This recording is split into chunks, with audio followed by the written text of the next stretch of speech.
தூத்துக்குடி விளாத்திக்குளம் குளத்தூர் அருகே கடந்த 10ஆம் தேதி அன்று 12ஆம் வகுப்பு படித்து கொண்டிருந்த 17 வயது மதிக்கத்தக்க மாணவி இயற்கை உபாதைக்காக மறைவான இடத்தை நோக்கி சென்றிருக்கிறார். அப்பொழுது சமூக விரோதிகள் கூட்டு பலாத்காரம் பாலியல் வன்கொடுமை செய்து அந்த மாணவியை படுகொலை செய்திருக்கிறார்கள். மேலும் கடந்த சில நாட்களாக பலவித குற்ற பாலியல் வன்கொடுமைகள் தொடர்ந்து நடந்து கொண்டிருக்கின்றன. கிருஷ்ணகிரியில் 2 வயது சிறுமி பாலியல் வன்கொடுமைக்கு உள்ளாக்கப்பட்டிருக்கிறார். நாமக்கலில் 7 வயது சிறுமி பாலியல் வன்கொடுமைக்கு உள்ளாக்கப்பட்டிருக்கிறார். செங்கல்பட்டில் 14 வயது சிறுமி பாலியல் வன்கொடுமை செய்யப்பட்டிருக்கிறார். கிருஷ்ணகிரியில் 70 வயது மூத்தாட்டி பாலியல் வன்கொடுமை செய்திருக்கிறார்.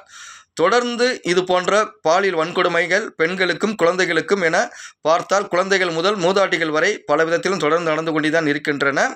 இந்த கொடூர செயலை செய்த அந்த சமூக குற்றவாளிகளை காந்தியவாதி சசி பெருமாள் ஆதரவு மது ஒழிப்பு போராளிகள் சார்பாக கண்டனம் தெரிவிப்பதுடன் இந்த கொடிய மனிதர்களையும் மனித மிருகங்களையும் காவல்துறை உடனடியாக அவர்களை கைது செய்து அவர்களுக்கு சட்டப்படி கடுமையான நடவடிக்கை மேற்கொள்ள வேண்டும்.